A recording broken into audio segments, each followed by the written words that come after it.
All right, good morning, everybody. Welcome to the party. Today is Friday, December 5th, 2025, episode 1018 of your Simply Cyber Daily Cyber Threat Brief. Listen, if you're looking to stay current on the top cybersecurity news stories of the day while getting informed, educated, going beyond the headlines so you can take this information, assimilate it, and actually make it actionable, transactional at work, strategic for your career, the whole gambit. This is a multi-pronged show of value. I'm your host, Dr. Gerald Auger. This is the Simply Cyber community. You're locked in for a beautiful Friday morning. The next hour is going to be mad value. Strap in, get ready, get the coffee, and let's cook.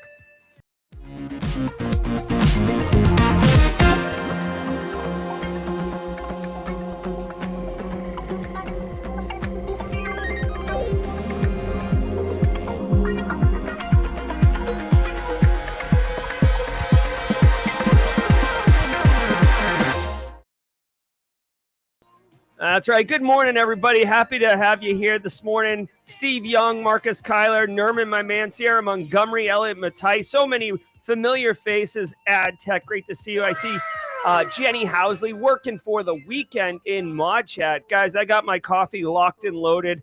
Asked me at jaw-jacking, if you will, about the coffee situation. Had a bit of a snafu, but got it all sorted out. Guys, if today's your first episode, you picked a banger. It's been a good week. It is the holiday season.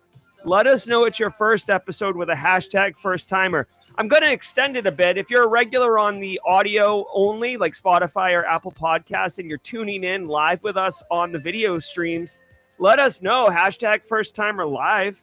Perhaps you're a team replay, but you're taking some time off for the holidays, or you're playing hooky today, or you're in the car and typically you can't text and drive, but you're in car line dropping the kids off. Let us know. Get your first timers up in here. Ad Tech says I'm right there with you. Hashtag first timer in chat. Now, whether you're a first timer or a long timer, because we are going to go through the news stories and I am going to use all of my expertise to go beyond those headlines and deliver additional insights that you're not going to get from a classroom or a textbook. This podcast is worth half a CPE. That's about half an hour of educational, continuing ed. But we do it every day, so it does stack up. Most people, like E. Lucky and Jenny Housley, they're like, bruh, I'm not getting out of bed for less than half a CPE. What are we doing here? Well, it stacks. You can get 120 a year up to.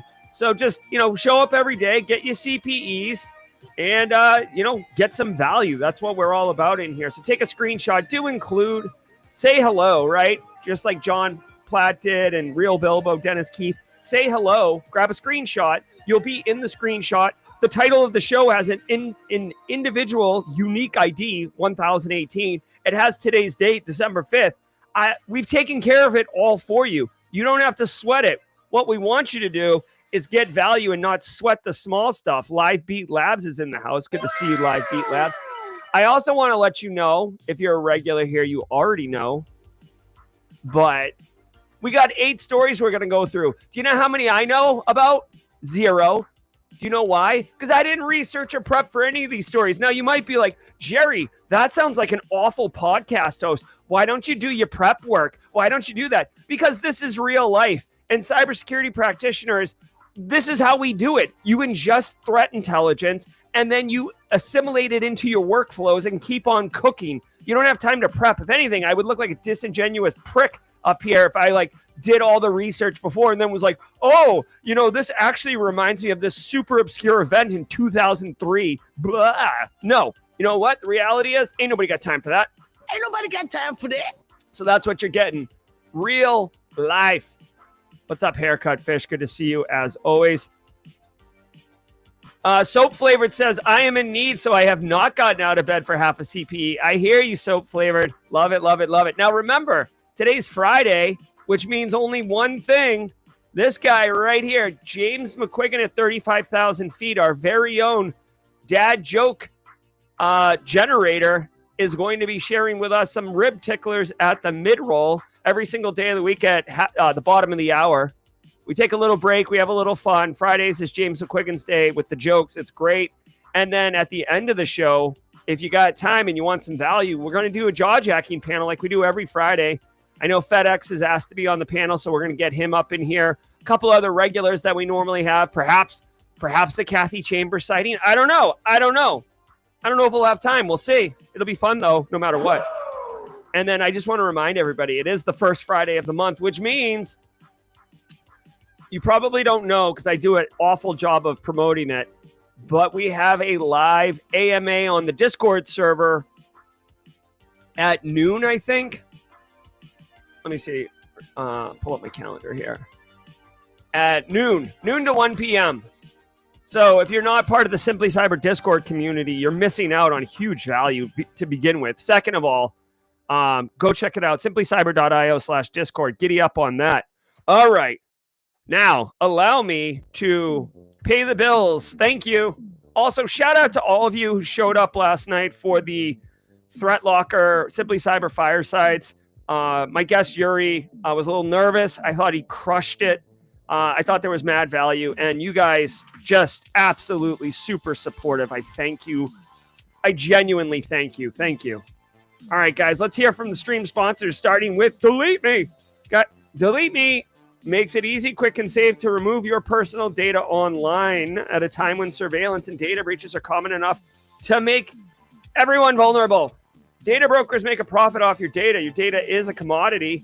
Anyone on the web can buy your private details, which is pretty gross. This can lead to identity theft, phishing attempts, and harassment. But now you can protect your privacy with Delete Me. As someone with an active online presence, privacy is really important to me. I am a Delete Me user, subscriber, whatever you want to call it, member. I told them to scrub everything that they possibly can. Go for it. I challenge you. Guys, I want to protect my private life. Right now, I'm in the studio, in the backyard. Got the house up front. You know what I mean? Like, I'd like to know. I don't want someone showing up at my house that, that I didn't know was coming because they bought my information online. That's crazy. Take control of your data. Keep your private life private by signing up for Delete Me now at a special discount for our listeners. Get 20% off your Delete Me plan when you go to joindeleteme.com/simplycyber. Use promo code simplycyber at checkout. The only way to get 20% off is to go to joindeleteme.com/simplycyber. Enter code simplycyber at checkout. That's joindeleteme.com/simplycyber. Code simplycyber. All right, continuing to cook here with the anti-siphon training. I believe they're doing their Black Friday special through the month of December. Get access to their entire catalog, 50+ on-demand courses, a cyber range, a virtual ticket to the Wild West Hacking Fest conference in February 2026. This is a kit and caboodle of content. So whether you're looking to learn red team, blue team, IR, cloud, forensics, threat hunting, OSINT, fundamentals, AI programming, they got you covered. It is $1,500 for that 1-year subscription. I would suggest, honestly, and I've said this the last couple days, if your employer has training money and it's going to expire at the end of the year, get this. I mean, it's completely legit. This isn't some type of scam. It's completely legit. Get it, and then you can pay for it now, and then you can take it throughout the year, kind of double dip on those training dollars, and then perhaps use the training dollars to go to, I don't know, Black Hat, DEF CON, Wild West Hacking Fest, Simply CyberCon. Woo! All right. So definitely appreciate that. Go to anti-siphontraining.com today. I'll drop a link in chat for it. Oh my God, bro. What are we doing here? All right, hold on. There we go. All right. Let's just hear from Threat Locker right quick, and then we're going to cruise into the news.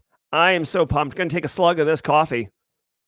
I want to give some love to the Daily Cyber Threat Brief sponsor, Threat Locker. Do zero-day exploits and supply chain attacks keep you up at night? Well, worry no more. You can harden your security with Threat Locker. Worldwide, companies like JetBlue trust Threat Locker to secure their data and keep their business operations flying high. Threat Locker takes a deny-by-default approach to cybersecurity and provides a full audit of every action allowed or blocked for risk management and compliance. Onboarding and operation is fully supported by their US-based Cyber Heroes support team. Get a free 30-day trial and learn more about how Threat Locker can help prevent ransomware and ensure compliance. Visit threatlocker.com/dailycyber.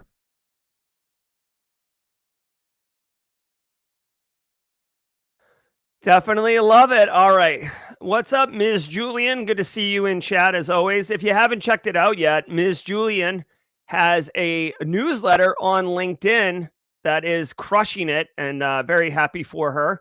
Go check it out, and I'll see if I can't pull a link to it, or Ms. Julian, if you can DM me it, I'll share it with everybody. Let people know about this. Sarah, hold on. Sarwan Gupta, 70, gave a job interview for a GRC role today. First in 4 years, waiting for the results. Wish me luck. Heck yeah, man. Congrats. All right, everybody. Steve Young, do me a favor. Sit back. Marcus Kyler, relax. Brendan Corbin, grab the handle and pull the lever. Kick those feet up. Sierra Montgomery, grab the coffee.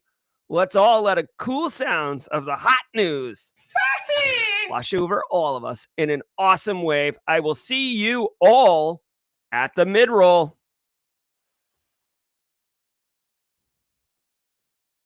From the CISO series, it's cybersecurity headlines. Larry Shervington with the gifted subs. Thank you, Larry, and to the 5 people who just received those gifted subs, like Not a Hacker 210 and Abraham, Jason Hall. You have Larry to thank. Get into that emote tray and scoop them up. These are the cybersecurity headlines for Friday, December 5th, 2025. I'm Rich Straffolino. Predator spyware spotted across several countries.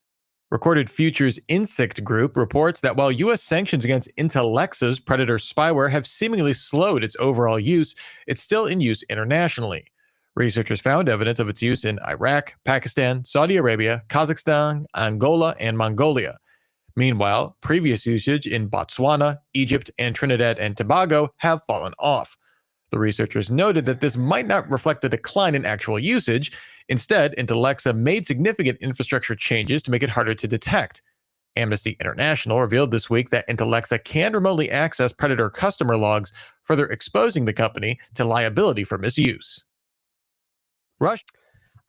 Okay, so a couple things. Number one, spyware, like legit, real espionage, platinum level spyware is legit. Predator is one of the leaders in the clubhouse, if you will.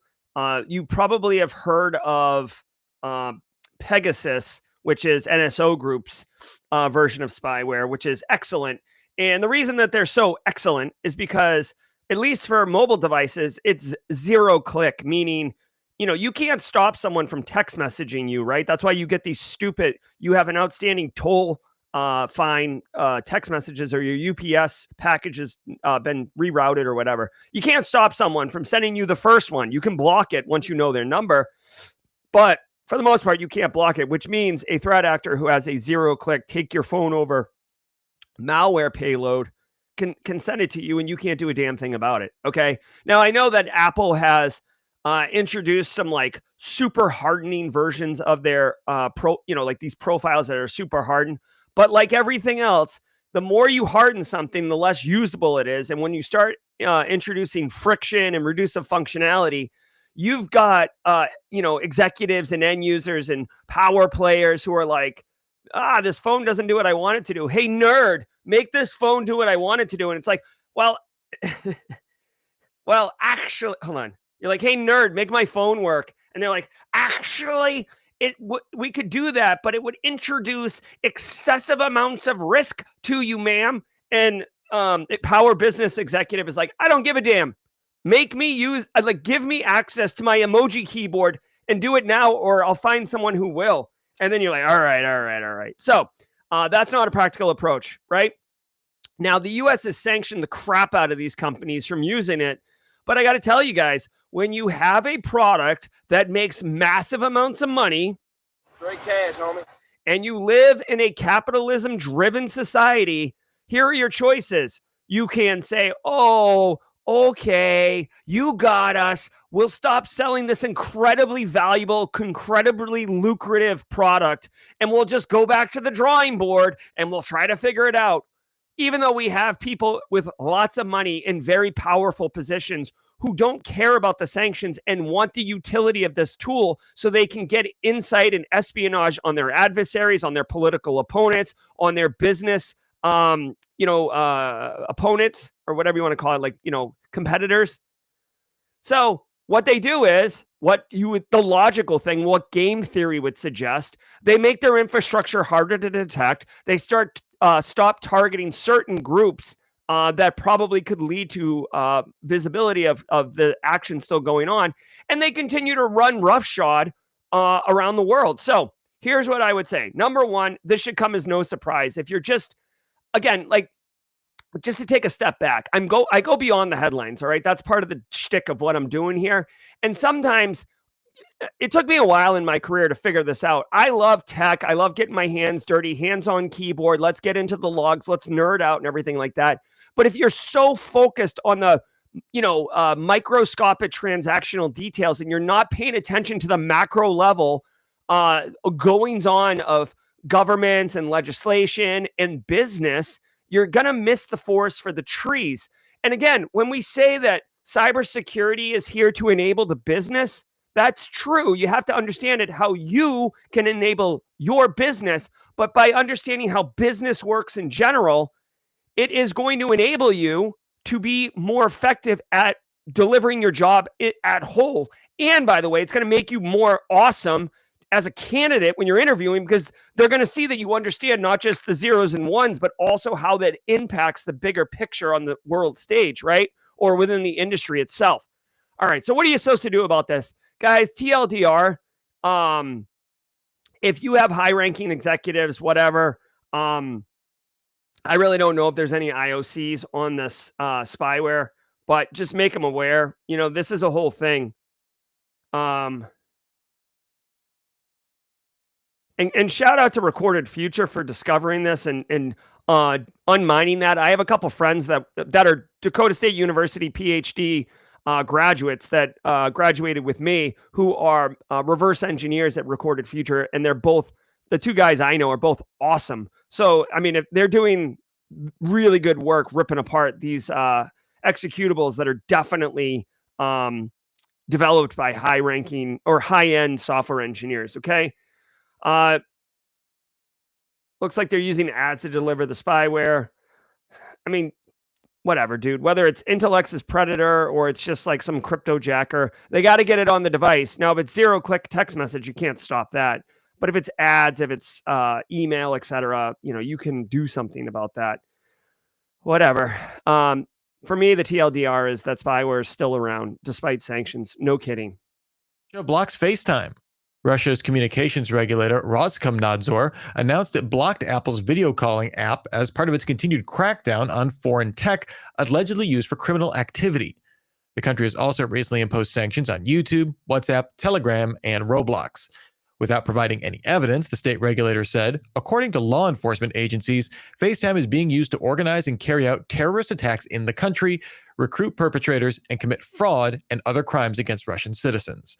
So far, there's been no word from Apple on the move. Draft you. All right. Okay. So FaceTime is being used to coordinate terror attacks in Russia. All right. I mean, here's the thing. Number one, the Russian government has every right to block a tech like this if they want, right? I mean, we've done it in the United States with like Kaspersky antivirus on the federal systems. I still am confused if there was a TikTok ban or not. I legit don't know if there was a TikTok ban, but whatever. Here's my thing. If terrorists are using FaceTime to coordinate attacks, they're just going to switch to Signal. And if they block that, they're going to switch to Telegram. And if they block that, they're going to switch to WhatsApp. So this shell game here seems a little silly. They could even just jump in like a Battlefield 6 lobby and coordinate. You know what I mean? Like all you need is a medium where everybody can get there and have like voice. You could use Discord. You could do it on this live stream if you want. I'm not suggesting we do that here, but my problem is, I would suspect that there's actually a more insidious objective here. You could see that its state is censoring private communications. Yeah. Oh, look, yeah. Restrictions previously imposed on YouTube, WhatsApp, and Roblox. So essentially, to me, it looks like Russia is again, I guess Elliot Matthijs should probably be hosting today's episode, given the topics we're talking about. But it seems like Russia's trying to put a stranglehold on its citizens and the communications, and making sure that everybody's towing the state propaganda lines, and they're just banning tech left, right, and center as opponents are using it for coordinating and communicating. Right. Russia did launch a state-backed rival app called Max, which critics say is used for surveillance. I mean, India is trying to do this right now in India, and Apple's pushed back on that. I don't know if this is a coordinated effort between Russia and India, kind of like tag teaming, kind of like, whatever, Macho Man, Randy Savage, and Hulk Hogan joining forces to kind of like push back on Apple and cause financial pain for them. Again, that's a bit of a stretch here.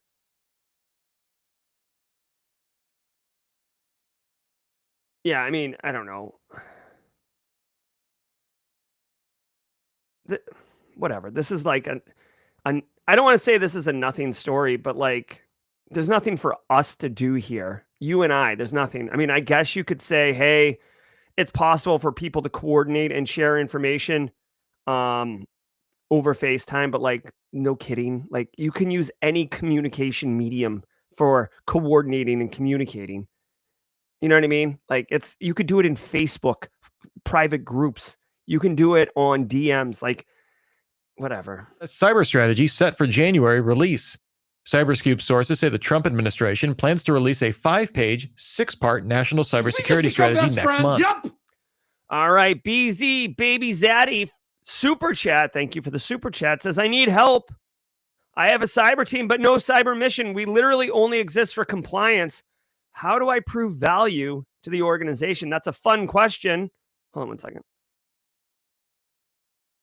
The easiest way to prove value to the organization is reporting. I know that sounds boring AF, but if you can work within the construct of your compliance objectives, you can start measuring and showing where you map on a cybersecurity framework, your maturity level. You can show your risk exposure over time with trend data.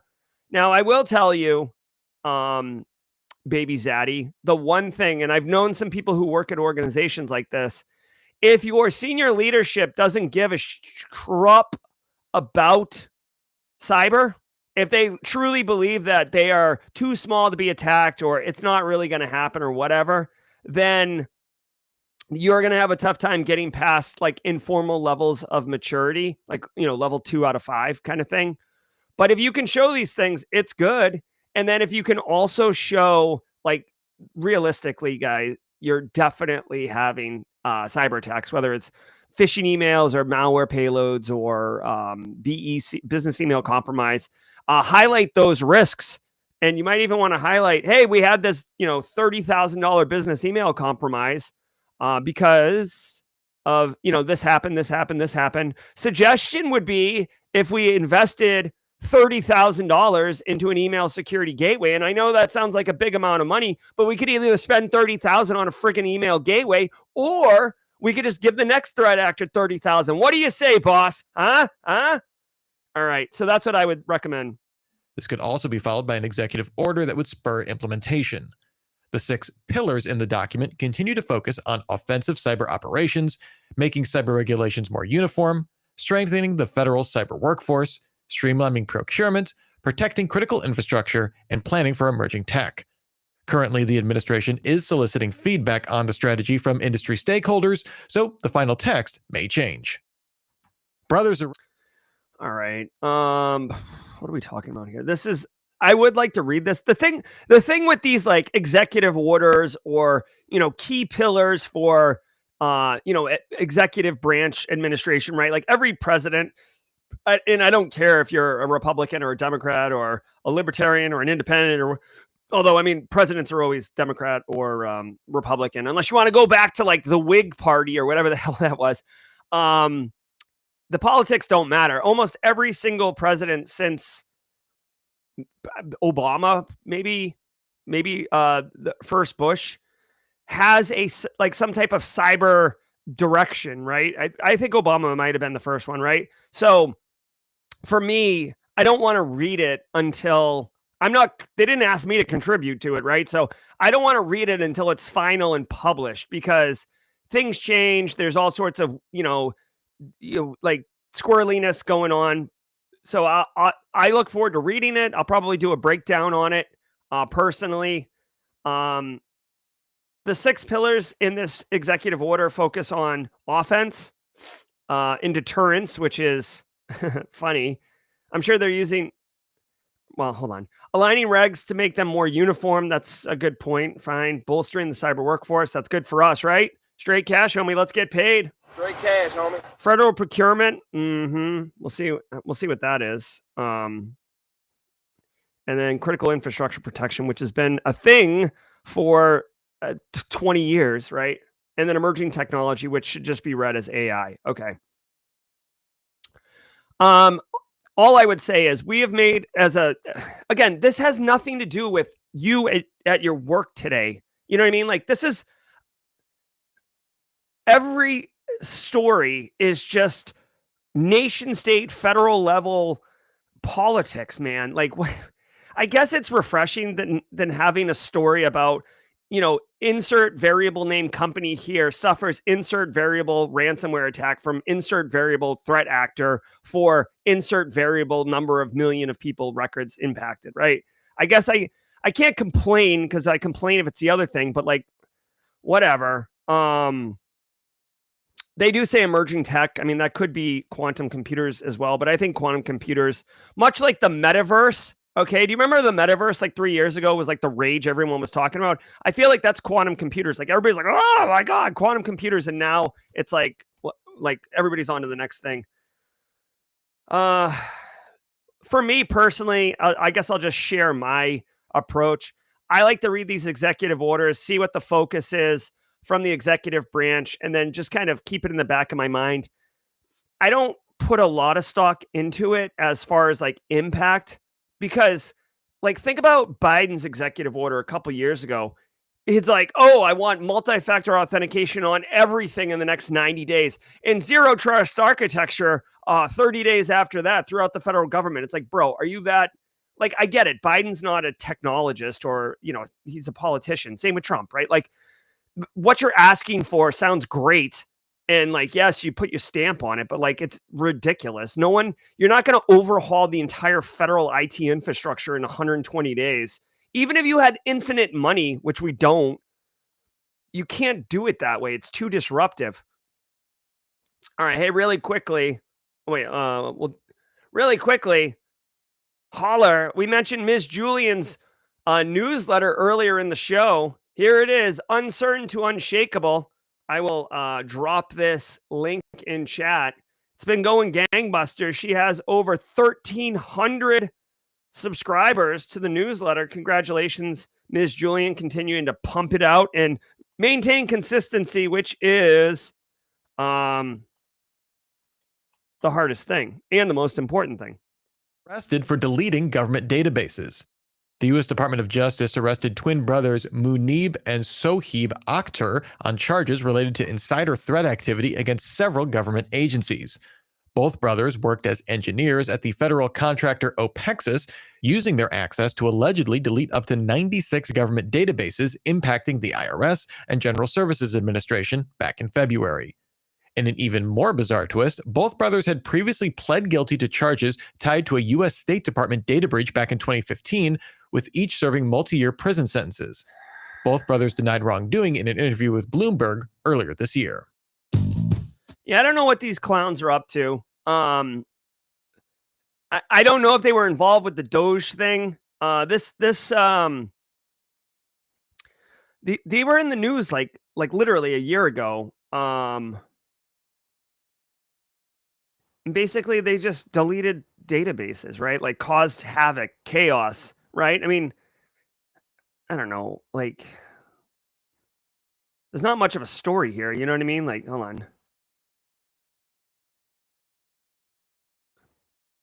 All right, hold on. Let me see really quickly. I mean, obviously, the lesson here is the lesson here is insider threat for sure.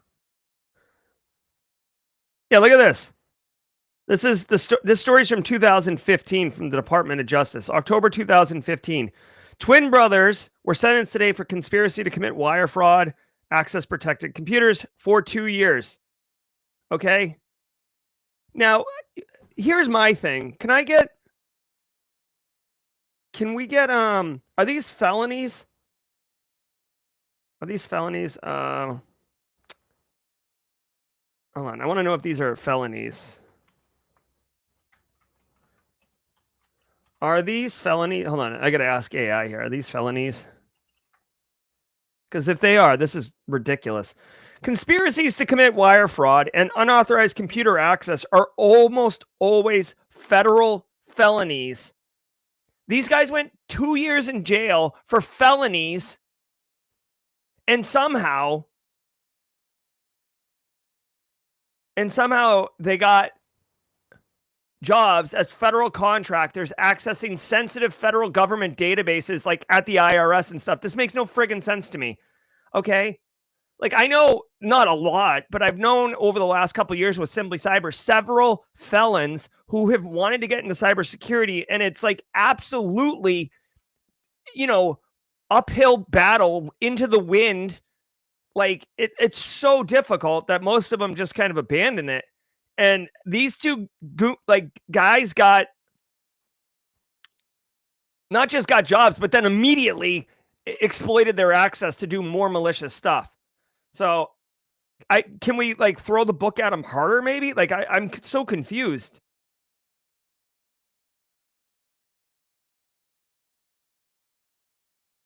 Okay. So allegedly on February 18th, he deleted 96 databases. So he just, right click, select all, delete, and then called it a day. Not even clean, dude. Like, obviously there was logs on this. I guess here's my thing. Two things for everybody. Number one, insider threat is a thing. Hey, we're all a family here. Yes, that's true. But at the same time, you only should have access to what you need access to. And you should absolutely have backups, right? So you can recover to a known good state. And you should have auditing turned on for abuse of access, right? Conditional access, so people only access the things they need. Like, if this guy had legit access to this database, that's fine. I have no idea why he had access to delete the database. That's not a function that most people who are doing analyst jobs would have access to. So I don't know. We'll see. I mean, at a minimum, I'd like to follow up this story and just see if these guys get the justice that, or the punishment that they deserve as, immediate repeat offenders. And now a huge thanks to our sponsor, Vanta. What's your 2 a.m. security worry? Is it, do I have the right controls in place? Or are my vendors secure? Enter Vanta. Vanta automates manual work so you can stop sweating over spreadsheets, chasing audit evidence, and filling out endless questionnaires. Their trust management platform continuously monitors your systems, centralizes your data, and simplifies your security at scale. Get started at vanta.com/CISO. That's VANTA.com/CISO. Yeah, I'm looking at chat. There is definitely some great comments in chat right now. Like, AdTech is talking about how long it takes to get a clearance in the government. Yeah, 100%. Like, I had a clearance. It was not clean and quick, and it was actually quite invasive. And again, I don't have a felony charge associated with me again, so I don't know how that was. And then Roswell UK talks about how the employer themselves didn't discover the problem. The actual FDIC did, which is even more interesting. But then that is slightly indicative of, the levers here, or the incentives, right? So these companies are getting paid for having bodies in seats, right? They're federal contractors. So they might be open to looking past a problem in order to get, basically straight cash, homie. Straight cash, homie. All right, let's go. What are we going to do here? I guess.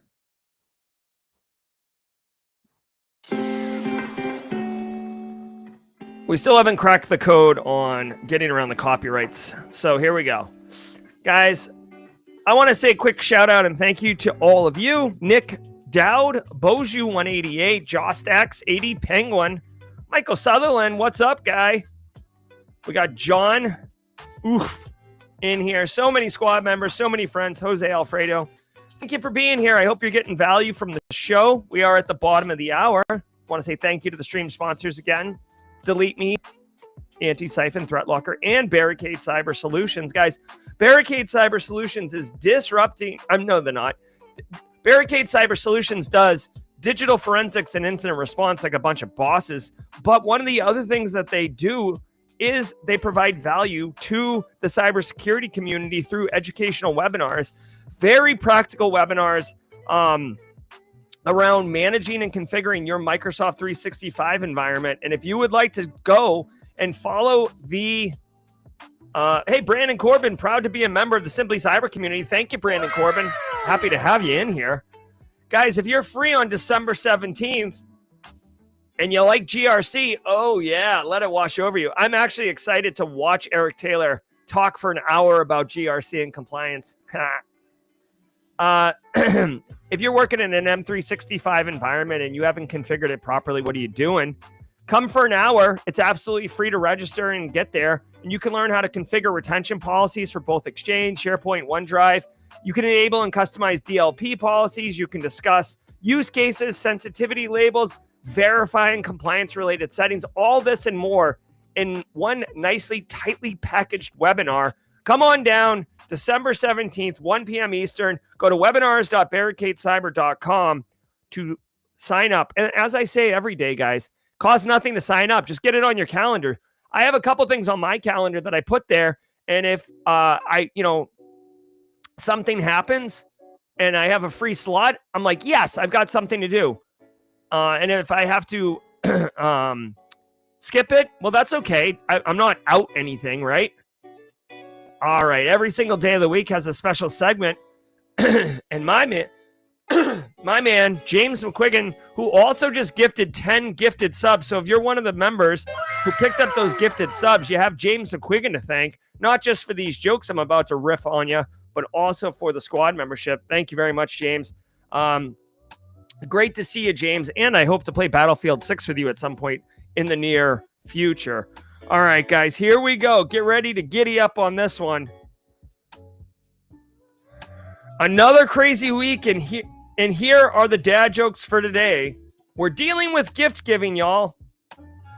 Guys, why is a coffin the worst gift to give someone? Now, listen, if you're trying to search for a gift for that hard-to-buy-for person in your life, I'm telling you, do not get them a coffin. James is letting us know it's literally the last thing that they'll ever need, okay?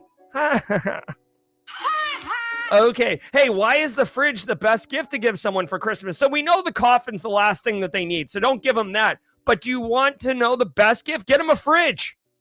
Do you know why? Because you can watch their face light up when they open it. Oh my God. Zing. All right. And finally, James wants you to know, why is a broken drum the best gift to give someone? Listen, if a fridge is like slightly out of your price point, consider a drum. I mean, consider a broken drum, all right? Why a broken drum? Because they just can't beat it. Oh! Oh my God. Okay, so just to run down this again. Do not get them a coffin, because it's the last thing they'll need. Get them a fridge, because they'll face a light up when they open it. But if the fridge is too expensive, get them that broken drum, because honestly, even better than a fridge, you just can't beat it. Oh my God. All right, let's continue to cook here. Thank you, James McQuiggan. Be sure to tip your waitress. He'll be here every Friday. Temu. Arizona Attorney General Chris Mays announced the state filed a suit against the Chinese online retail giant, claiming it collects large amounts of sensitive consumer information without consent. This includes GPS location data and apps installed on mobile devices. The state also alleges that Temu's app code is deliberately designed to obfuscate security reviews. This isn't the first state to take such action. Kentucky, Nebraska, and Arkansas also filed similar suits in recent months. All of this data collection comes against the backdrop that Temu is required to hand over data requested by the Chinese government, sparking potential national security concerns.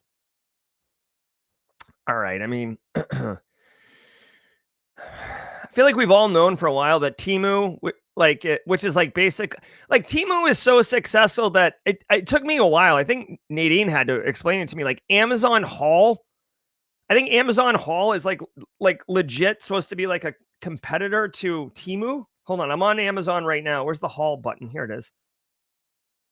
Right, Amazon Haul. This is all supposed to be like Temu competitor stuff. I don't know. Ooh. I don't know. Magic the Gathering Commander deck box. I'll have to leave this tab open.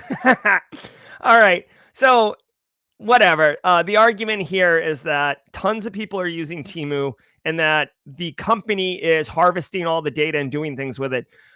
Two things. One, they say that the source code of the app is deliberately obfuscated. Okay. I'll say the following. Number one, like every company, Amazon, Google, Meta, is harvesting the crap out of your data. Okay. So if they're saying that like they're harvesting it and giving it to the country of China, like, all right, I mean, sure, but I don't know if it's a national security concern. Maybe I'm not here to decide that one way or the other. Again, this is the Elliot Matthijs hour, apparently.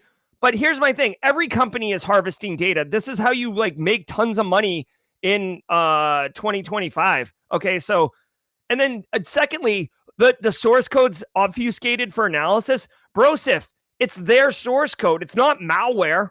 Okay, as far as I know, it's not malware. Like, I'm not saying that they need to obfuscate it, but there's nothing illegal or wrong or concerning about obfuscating your code. Sure, it makes it more difficult to maintain the code, and it's a silly idea for software engineers to obfuscate the code if there's nothing weird happening, but it's not by itself, it's not illegal or anything wrong with it. So there's that. Let's see what they say in the story. It can detect everywhere you go: doctor's office, public library, political event, etc. So the scope of the invasion is enormous. All right. Well, I will tell you, if my Temu app is asking for my contact list and my geolocation and stuff like that, that is problematic. Okay. And without the consent of the users, I didn't realize. Hold on. I was under the impression that at least on iPhones, apps had to request access to that data. They can't circumvent this information. So maybe this is on Amazon device, Android devices only. If I could get a fact check from anyone in the chat, to me, I'm under the impression that this is not how it works with iOS. Now, I will tell you, like Predator, going back to our first story, the Predator spyware knows where you are, and it definitely doesn't follow Apple's guidelines. So if we're talking about that level of abuse, then that is malware. That's literally spyware, right? It just happens to be able to sell you $4 yoga mats also. So that would be a problem, and I would totally back that.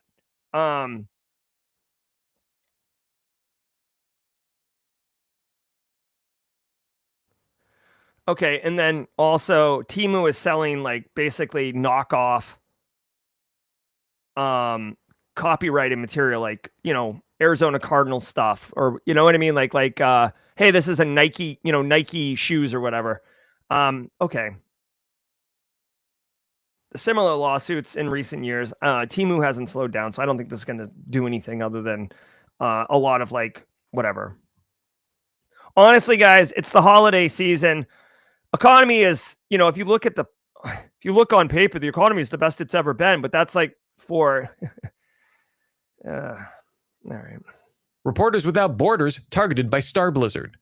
Researchers at Sequoia report that the Russian-linked APT Star Blizzard carried out a phishing attack against a core member of Reporters Without Borders, or RSF, using a Proton Mail account that was posing as a trusted contact. This email mentioned an attached document for review, but it was intentionally left off. When the contact asked for it, they then sent a malicious PDF hosted on Proton Drive. The attack was only unsuccessful in this case because Proton blocked the user's account.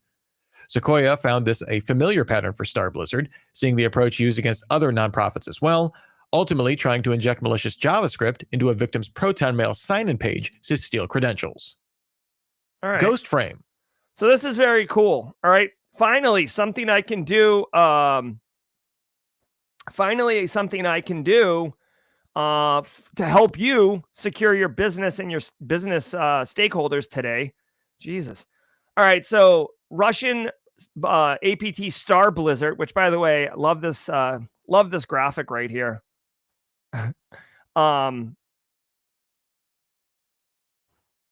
Is there Yeah, I was hoping for like a process diagram and an infographic. Okay, so check it out. Threat actors are sending an email to nonprofit organizations. So I mean, there's an opportunity there.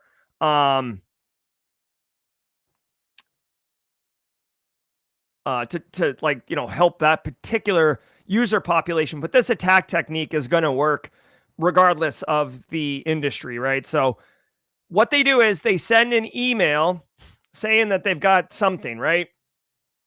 Review the attached document, but then they don't attach the document, right? Hey, who hasn't sent an email at some point and forgot to attach the document? It's so common now that in Google, when you go to do it, it'll actually stop you. Google or Outlook, I can't remember, but it'll actually stop you and say, hey, dude, you said in your email that you're attaching a document, but you haven't attached anything. Are you sure? Are you sure about that? You sure about that?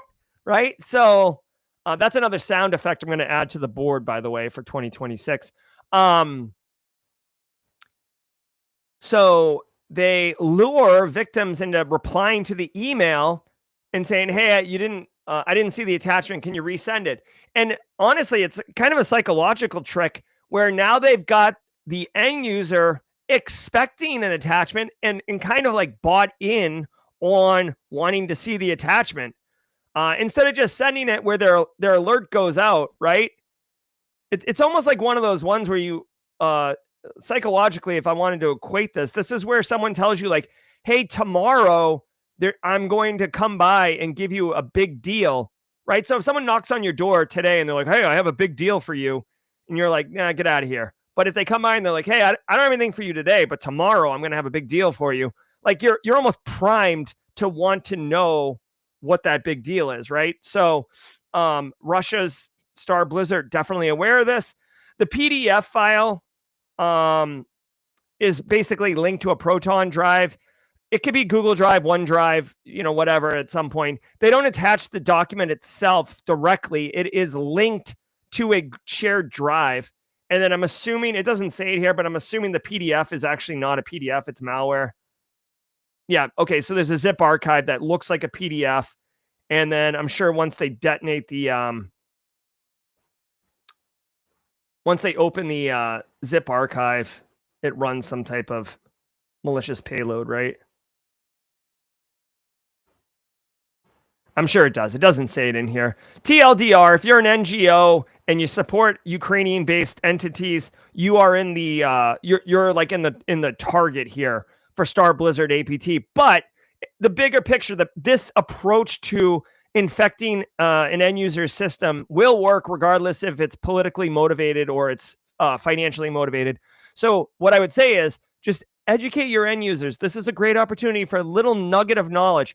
Hey, just be on the lookout. There's an activity where a threat actor will send you an email saying that they have an attachment, but they won't attach it, and they'll wait for you to respond back saying, hey, send the attachment. Just be aware. Don't, like if you don't recognize who it is, have your guard up. And by the way, like PDFs are not zip archives, TLDR. A novel phishing framework. Iframe abuse is nothing new, but a new report from Barracuda details this new phishing framework built around Barracuda. it. Ghostframe uses an HTML file to spoof as a landing page with malicious behavior hidden in an iframe. Using the iframe allows attackers to quickly swap out phishing content and evade scanning while keeping its outward facade intact and the same. The landing page uses dynamic code to generate a new randomly generated subdomain every time a new visitor arrives. This then loads the iframe to harvest credentials. The lures to get users to the pages range from contract notices to HR updates. Research. All right. So here we go. All right. All right. So Ghostframe is this phishing as a service platform. Pretty mature here. Phishing as a service means that the threat actors are doing like B2B sales where they're selling. Davy Crack IT for my Barracuda reference drink. Pretty advanced here. Honestly, every user gets their own domain name, so you can't block a domain, in DNS or at the firewall because it's unique for every victim. Let's see here. So the outer page that you're actually looking at doesn't have anything that would be fishy on it, but there's an iframe that I'm assuming you can't see that contains the credential harvesting components. All right. So the way it works, threat actor sends an email saying, hey, here's an HR update, or here's a secure contract. Here's an annual review. Here's your password reset request, invoice attached. Here's your bonus structure. Happy holidays. Enjoy your Jelly of the Month club, whatever it is. And it is a URL to something. Now, this URL probably looks dodgy AF, right? So educate your end users on dodgy URLs, but it could be not obvious. Like it could just say annual review, and then they've mapped the link, behind it, right? So, you don't have to show the whole URL. You can make text like invoice clickable, right? This is, common. Everybody knows this, right?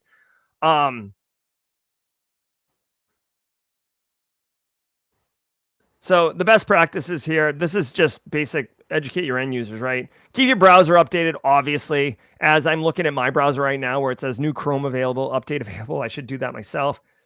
Email gateways, web filters for sure.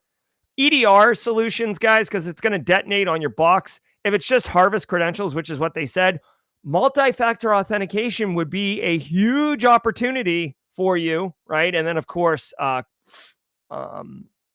conditional access to environments. That way, if the threat actor gets it and then they try to log in from Belarus, it'll flag it as not okay. Of course, reusing passwords is not good.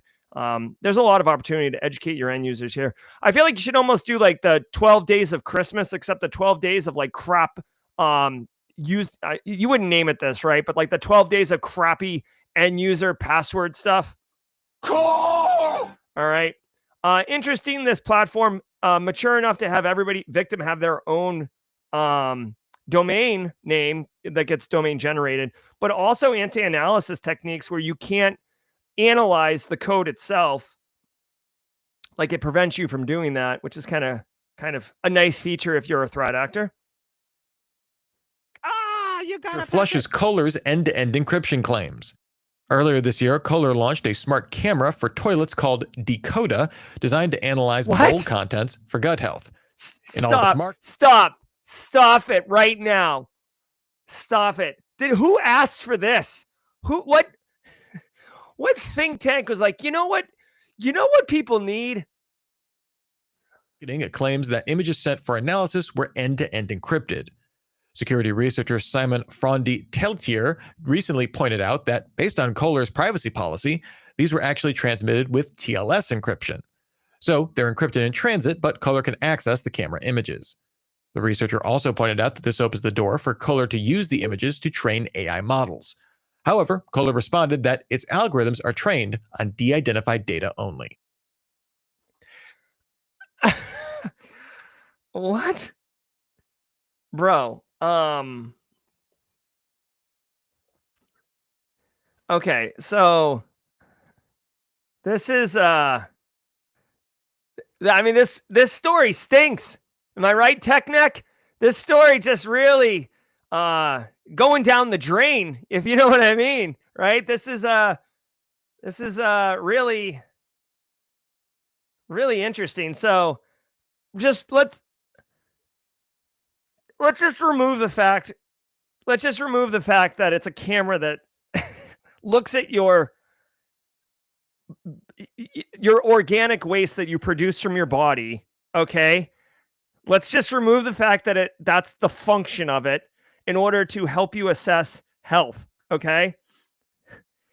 That the product manufacturer claims that they do end-to-end encryption, which they slapped on the side of the box, right? Well, someone tested it and it does TLS of encryption in transit, right? So it's not encrypted technically on the endpoint or when it gets to where it's going.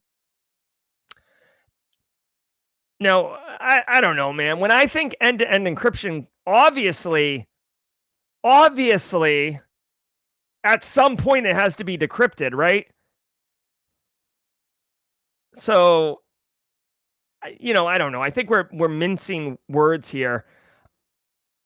I don't know, man. In the world of cybersecurity and, where we are with privacy and civil rights and erosion of privacy and stuff like that, I don't know.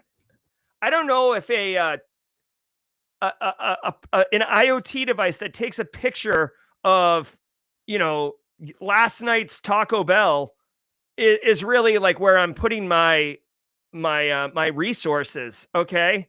Now I will say shout out to Simon Fondre Tietler, the researcher who discovered this, because there's a great opportunity for all of you in here. This was like super the rage in 2015 when IoTs were exploding. But guys, oh my God, Daniel Lowry, aka TechNet, right, aka the author of the Pen Test Plus complete course at Simply Cyber Academy instructor, he has ripped apart IoT devices. He has whole curriculums on this. I've taken it, right? You could rip a firmware apart. You don't even need to buy this toilet camera, right? And find some vulnerabilities. This is a great opportunity for kind of like getting your name out there and personal branding and stuff like that. Again, I will say, as a developer, as a cyber practitioner, whatever, you should be using the right terms. If you say that it's end-to-end encryption, that means a thing. If you say the backups are encrypted, that means a thing. If you say real-time operating system, that means a thing, okay? So words do matter, because if they're being used and you're using them incorrectly, you do open yourself up to liability. Unfortunately, salespeople and marketing people, not to dog on them, salespeople especially, will use terms that they do not understand to describe their product and their service. And sometimes the people on the other end of the table do understand the words and are making decisions based on those words. Like complete visibility. All right, well, that would mean something. All right. So anyways, if you're looking for that hard to get, person who's very difficult to shop for this holiday season, may I suggest a a toilet camera? I guarantee you no one else is going to get it for him. Jesus. All right. Have you put in a calendar reminder to join us for the Department of No on Monday? Nope. All right, guys. We really ended on a low note there. We're really scraping the bowl down here. The bottom of the bowl, the bottom of the barrel. Nasty. All right. Hold on. I gotta. The whole thing derailed me.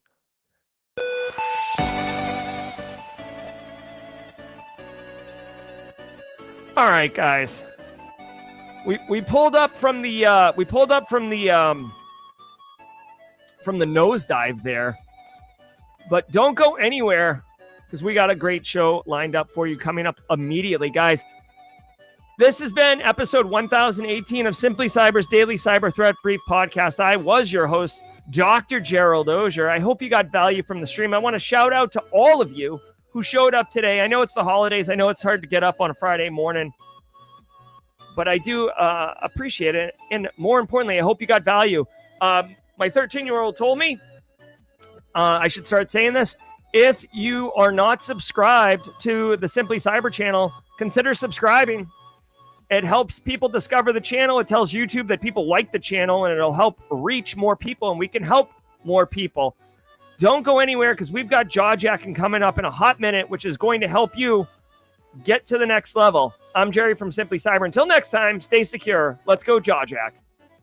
Ever wonder what it takes to break into cybersecurity? Join us every weekday for Jawjacking, where industry experts answer your burning questions about the cybersecurity field. Live, unfiltered, and totally free. Let's level up together. It's time for some Jawjacking.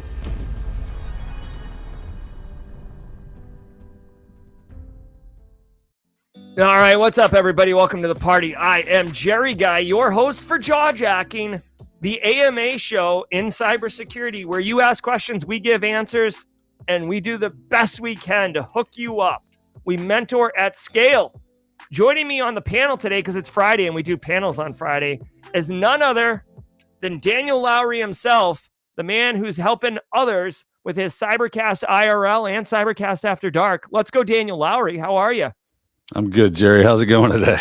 I love it, dude. Talk about that last story, huh? Jeez. Dude, I didn't know there was a market for like cameras to watch you stock the lake with brown trout. You know, it's like, Yeah, exactly. I mean, yeah. Like again, who was like, who was like, you know what, like yeah, what's the pitch yeah. meeting for that? Listen, here's what's happened. It was in the back of the shop and said, Billy, I got an idea. Listen, you're gonna love it.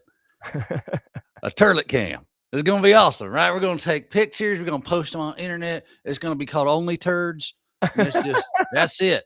That's how it go, right? And Billy was like, hell yes. Only This is what the turds. world needs. Only turds. That's so funny. All right. Hey, we're doing jaw jacking. Just put a question in chat with the Q. We'll get the answers. James Blender wants to know, what's the best encryption for a toilet camera? I got to go AES 256. It's still good. It's still the best on the market right now. You can't mess with it, man. You got to put the AES on things. And don't forget, you got to have that encryption on them pictures while they're sitting there on the disk or the drive or wherever they're held, as well as they cross the wire, right? At rest and in motion. Exactly. And, it was in motion for a second, but then it hit the wall. I mean, a question, Daniel, like when you hear end-to-end encryption, like what do you, like, what does that mean to you? Like, it means that from the time that the data is created, it is encrypted, and then through transit, it is encrypted, and then it is encrypted when it hits to wherever it's going to land, and it's not decrypted until the time for data in use. There you go. So when the app opens it and you do things. So there you go. That is the problem with the toilet camera. Roswell, UK. So many of us know the IoT acronym, but now we are iOS. Thank you, Roswell, UK. A lot of people dunking on this story. I'll have to send Rich Struffolino a note. That was like a very highly politicized group of stories, but then ending with quite the ringer. You had a good one there, Jerry. That was a good one. Yeah. So Jenny Housley does bring up a good point. I will say that I have seen basically there's a product called ColoGuard or whatever, where what can Brown do for you? Oh, that's not the right one. Right. Where I think you have a bowel movement in a box and then you mail it to them, which I don't know what we're doing here, but I do need to get my first colonoscopy just to give everybody a little tidbits Tuesday on Friday. ColoGuard's thing is that they say that unless you have pre-existing genetic conditions, like your family has had colon cancer, so you're more predisposed genetically to having colon cancer, then a simple check of your stool can put off the colonoscopy for some time. So you can just take a Duke in a box. And funny story, man. I used to know this guy was a registered nurse, and he said, I can't give a guy a cup and a stool sample, had a Q-tip and everything. I said, yeah, we need a stool sample on that. He said, yeah, no problem. He comes out, he goes, you could see that he had shoved the top on it and had kind of like mushroomed down the sides. He goes, it must have weighed 10 pounds. I go, where's the Q-tip? He goes, it's in there. Oh my God. Like you can't make that up. You can't make that up. I will tell you all, and then we have some questions, like legit questions coming in, but this is such a funny thing. My uncle Gregory, who is a nurse and worked in healthcare his whole life, had a dart team up in Campello, if you're familiar with the Brockton, Mass area. And all the members on the dart team were nurses, right? And the name of their dart team was the Loose Stools. And the idea is that it looked like a penguin on a bar stool that was like, like a bar stool, loose stool, but like obviously loose stool. There we go. Yeah. Shout out loose stool. Shout out to Uncle Gregory. Never knew that story would come up in Simply Cyber. So Nick DNA says, what would your top 5 cert skills be to break into blue team or cloud? And how is the entry-level job market like? All right. Let's take a couple runs at this one. So I think certs and skills to break into blue or cloud, and those are both different things, although you can be a SOC analyst for a cloud environment. But I would say Sec Plus for sure. Not that that's necessarily going to make you great at blue or cloud, but you said to break in, Sec Plus is still considered like an HR, thing. Skills for sure. Understanding how to use a SIM, understanding what logs are. For cloud, it depends on the cloud platform, frankly. So like AWS is going to be much different than M365. If it was my kid, I would tell him to focus on M365 since a lot of corporate entities use that for their backend infrastructure, whereas AWS to me is much more around like delivering tech product to businesses, less about managing their business. And then entry-level job market, to me, it is a mixed bag right now. It's certainly tough for sure. It is tough right now. There's a lot of factors playing in on why it's tough, but it's not impossible. I would say you need to network and develop a personal brand, even though I know that might make some people cringe. It's the right answer. Now, Daniel, reset the question and give us your thoughts. Yeah.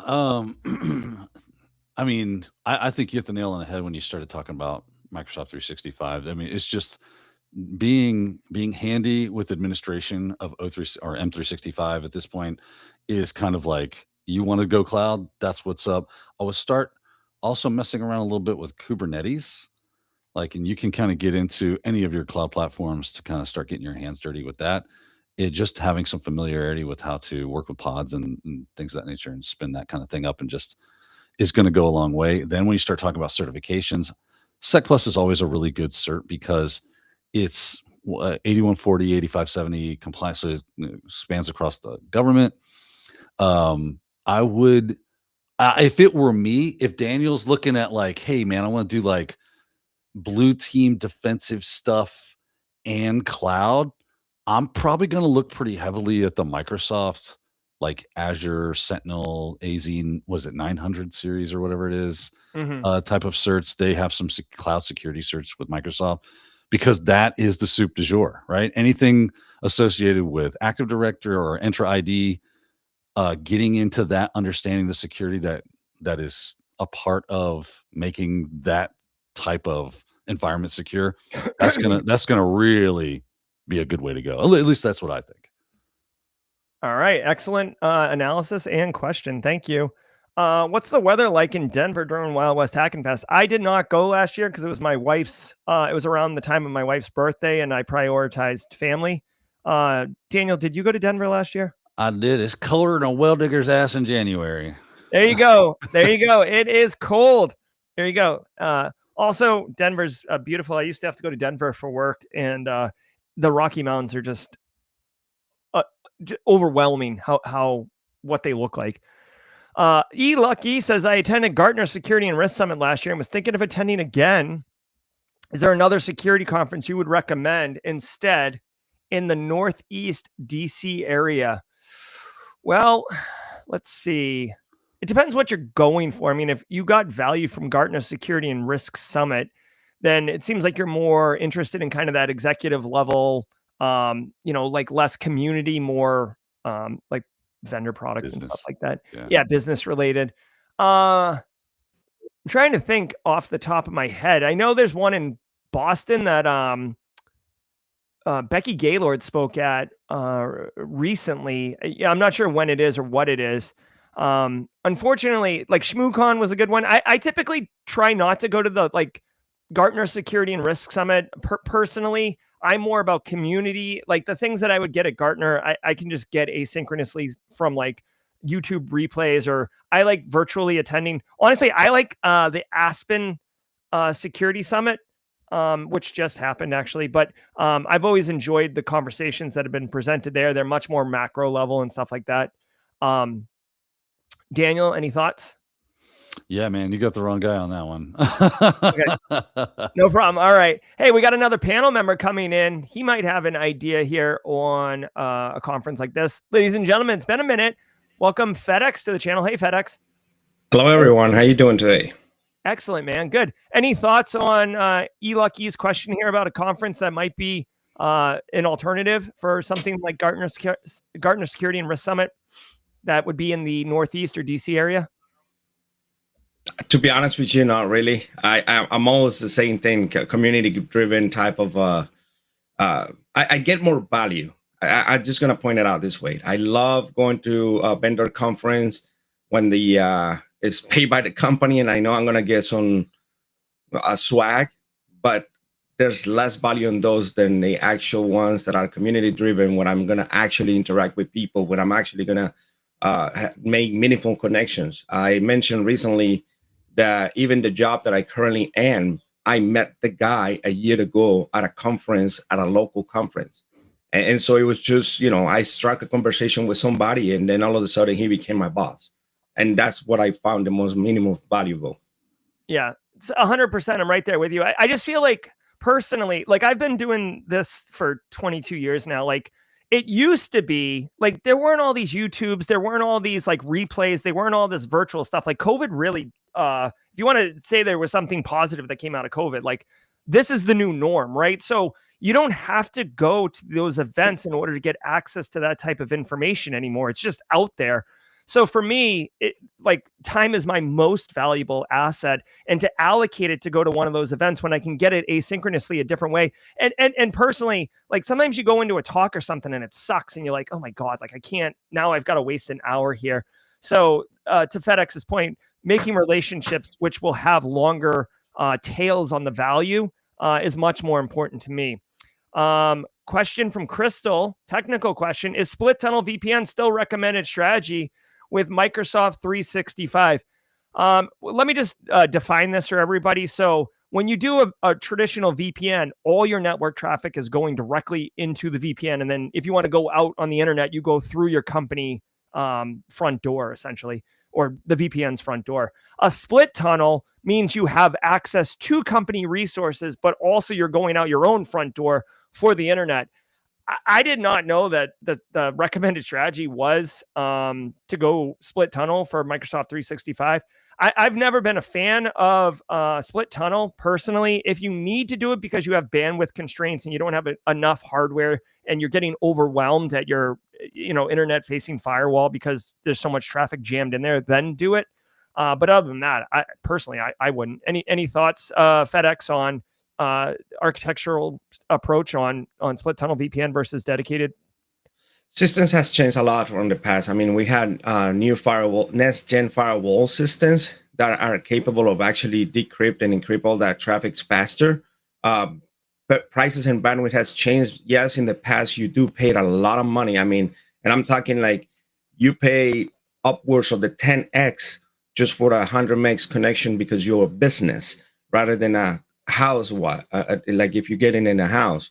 And so that was the reason why we do split tunneling. Now with Zero Trust Architect, we actually do encrypt everything now, go through the proxy and do full encryption, no split tunneling. So it architecture has changed a lot in the. There you go. All right. I like it. All right. Uni395 says, what are your thoughts about Papa, the practical AI pen test associate by TCM Security? I don't know anything about it. Haven't heard about it. If I literally just saw this last night. Yeah. I mean, me too.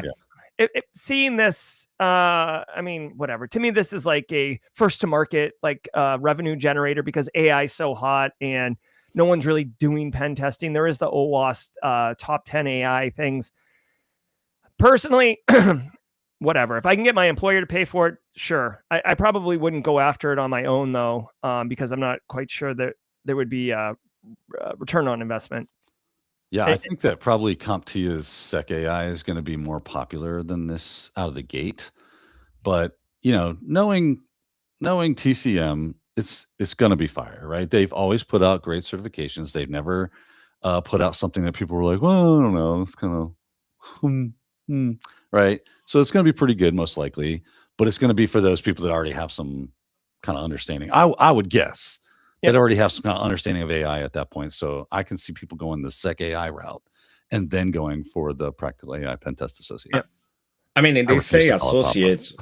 It does say associate. It could be just an entry level. It could be. But if you notice, I mean, and this is just probably the only way I find out it was because Chris Young, on our TNFC member, he actually posted out, and the actual way that they put it is like, oh, you want to be called Papa.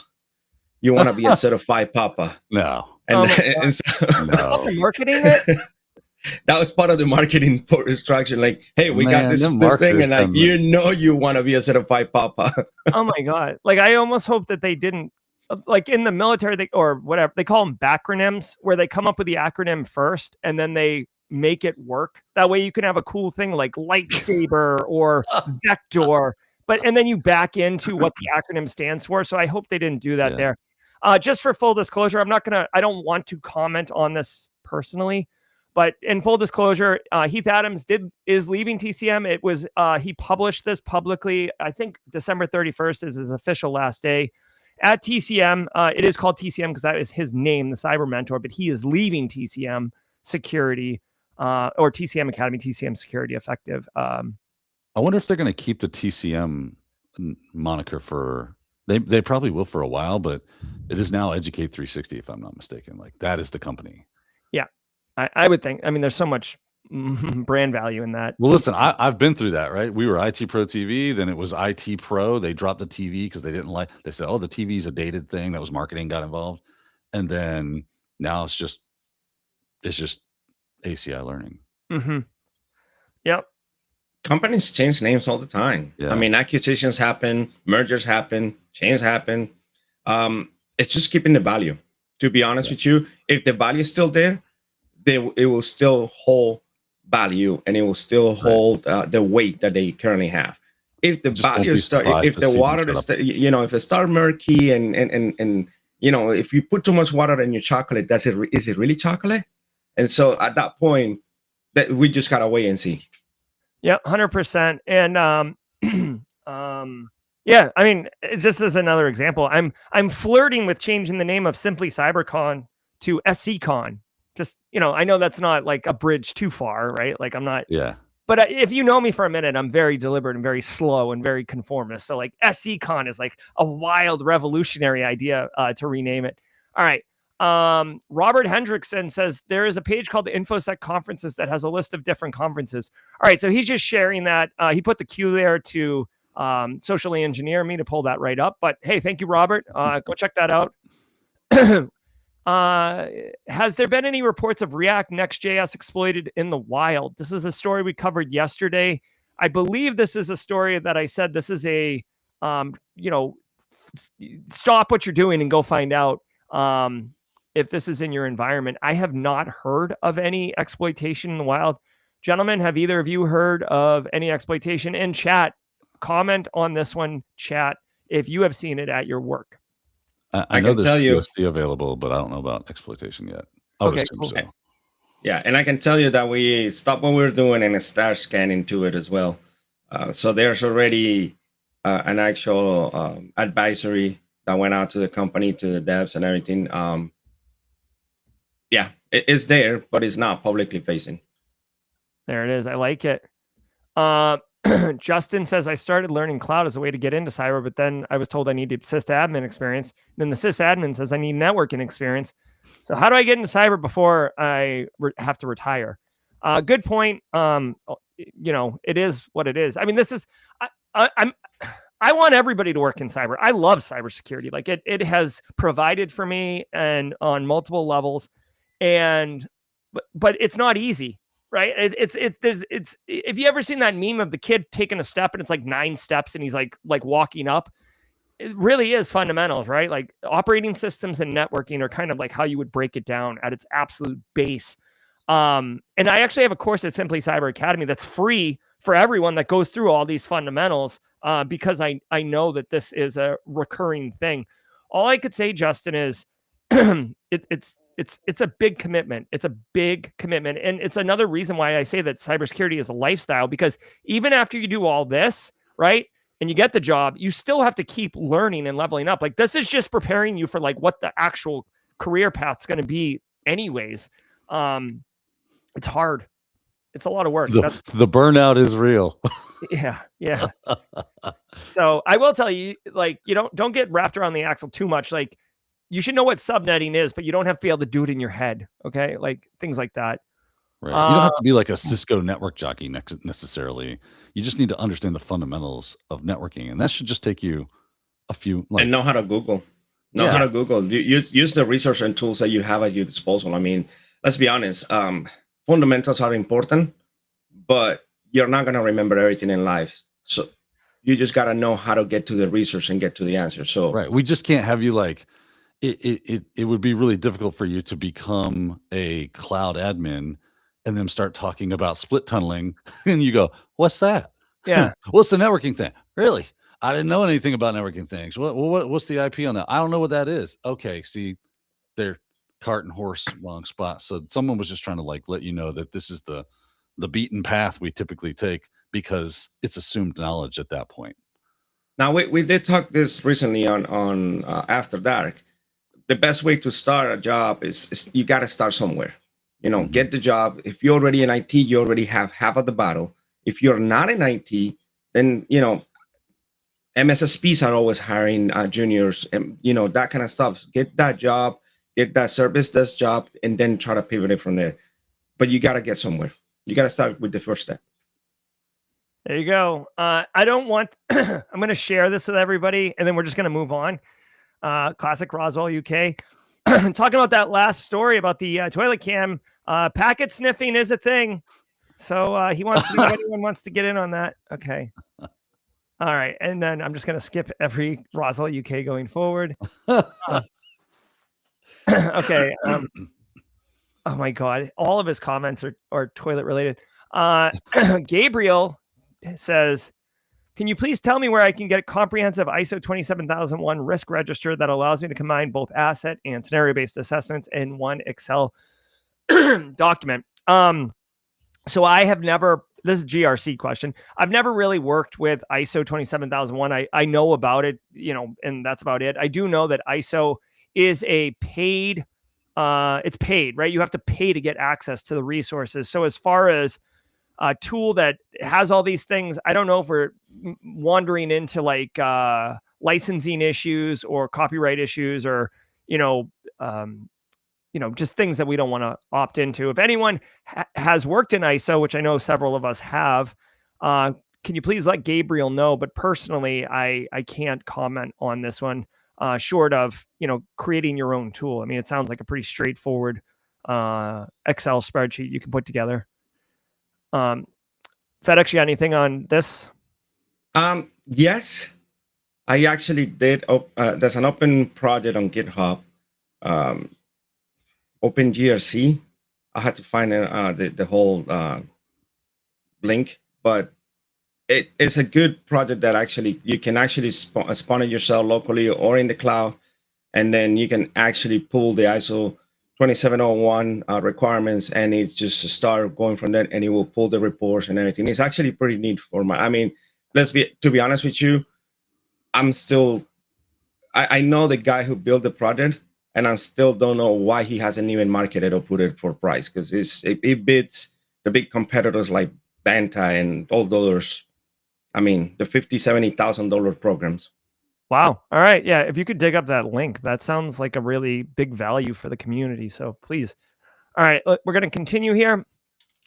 All right. Let's see. Rich464 says he's transitioning from an appointment setter into internal sales on-site audit person for the MSP. Any recommendations for inside sales books in IT? I don't know of any off the top of my head. I haven't read the Phoenix Project, but I've heard multiple people tell me that it's a really great way to understand IT and IT operations at a business. So not necessarily sales per se, but it does give you that awareness and visibility into IT operations. So perhaps the Phoenix Project could be good. Lowry, any thoughts on this one? Man, what's a book? I've never heard of that. Okay, there you go. Reading's dumb. Reading stuff. Hey, if anyone in chat has thoughts on answering Rich464, go ahead and tag him at the Rich464, and that'll be good. So looks like FedEx has got this. Yeah, I just dropped you the link right there. I can tell you, I know Dr. Lee Manglo personally. James actually know him too. He's here local from Central Florida, the guy who actually put this resource. And I implemented this in my previous company. Did it locally because we didn't want to put it in the cloud, and then it was just, I mean, I brought the company to a framework, super simple, super I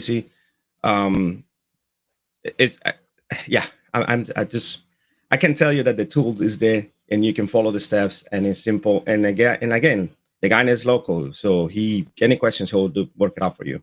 That's cool. Crystal applied to WGU and got approved. Congratulations, Crystal. In their cyber program. Any opinions about the school and programs there? Well, I will tell you, several Simply Cyber community members are actively enrolled or have completed WGU, and I haven't heard any of them complain. I know that many of them have jobs in industry with very good companies, so it certainly isn't seen as a bad move. I know you can speed run it as well, which is something that a lot of people like. So I guess my opinion is, I've heard other people say good things about it. I've gone the more traditional, like, hard route as far as getting degrees go. So probably not a great person to comment on this. Gentlemen, FedEx, did you go to WGU or? No, I had not, but I know a couple of people that had gone and people here in the community. I mean, we know our own Casualty Joseph just got his master from WGU. So yeah, yep. It is a legit. A lot of people has gone there. I personally, the fact that they make you take all the certifications and everything is nice, but at the same time, I would say the same thing. Passing a certification only proves that you can pass a test, not that you can do the job. So you gotta put your work on. You had to do the work on. Not a question, but what I feel like has been working for a lot of people is doing home labs, making your own NAS, set up security on it. That will speak volumes. So, Daniel, talk about, I mean, this is kind of a jumping off point for a conversation here. Home labs and how to utilize a home lab to make yourself marketable. Right. I love that you put the two little things together, because that's exactly making the home lab is just like one side of the equation, where you have home lab. It's like an algebra, right? It's home lab times n equals possible job or interview, right? And the end part is you actually showing that you've done it, not just putting it on your resume that I built the lab. Not that you don't do that, you absolutely do. But now you're basically going to market what you've done. You're going to put it out there into the community. It's going to become a resource for people. And you never know what's going to catch fire in the community. Kind of like what FedEx just showed us. They got this open GRC project. And now he passed it along to other people. You're going to pass along to other people. That was a project that people were like, you know what, this could be really useful. Even though this information is freely available, you can go, but I'm just going to kind of put it all together in one nice package, bow it up, make it look pretty, and put it out there. You do the same thing with whatever you're labbing with, right? You make a Medium article, you put stuff in LinkedIn, you're constantly kind of like feeding it out there that here's what I'm working on, here's where it's going. And then you send people to go check it out. And then people check it out and you have something tangible that you can point to. And this is what makes you marketable. This is what sets you apart from someone who says they've got a home lab and you going, oh yeah, I absolutely have a home lab. Here you go. Here it is right here. Check it out. I did this whole write-up. It's got step-by-step instructions. We got this, that, and the other. I ran into some real issues with that, which was actually my favorite part of going through that lab. Now you've got stories and experiences to start having conversations with whomever you're talking with to build rapport and let them know I didn't just kind of follow somebody else's lab and do it. I actually worked my way through issues and problems and I learned from it. And that's what they really want to see, is that you're passionate. So you are doing stuff and what you learned from it. And can you apply that to what we're trying to get you to do here? All right. Thank you, Daniel. And I love it. So we are at 9:28. We got just a couple minutes left. Let's take one more question and then we're going to do the around the horn send off here really quickly. A lot of people commenting in here about WGU and good things. All right. Final question here. Joe Schmo, pivoting Java software engineer focused on AppSec. Is this mixed strategy a viable path for your first AppSec offensive role in the market? Well, I'll quickly say I think it's a good approach, since like a lot of offensive security is attacking web apps. You can do bug bounty and stuff like that. But I'll turn it to Daniel Lowry, who's much more offensive. And I do mean that in a playful. He is offensive. Playful use of the word. I've got the whole Red Seed shirt that says it. I am offensive. Yeah, I wear it all the time. Daniel, what do we got for Joe here? Yeah, I think it's a great strategy. I've told many people, we've had this conversation, Jerry. I'm sure I've talked with FedEx about this. I'm a big proponent of people learning software if you're going to get into security at all anyway. So the fact that you're already a software engineer, I think that is going to really help you, because it's going to give you an insight into the applications that you're going to be hacking on. I mean, how many times have you heard it, right? That the best red teamers came from blue team, right? The best real red, like if you're actually going into app security, well, you've built the stinking things. You know exactly why X, Y, and Z is going to be made and built that certain way, and what happens. Like, oh yeah, I've seen this before. That experience is going to set you apart and give you some of those insights that people that just came strictly in through, even with the same certifications as you, that came strictly in through that, they're not going to have some of those experiences that you have because of that job that you've done. It's going to make you more valuable, in my opinion. Perfect. Daniel, we are going to be going around the horn. Where can people get more Daniel in their life?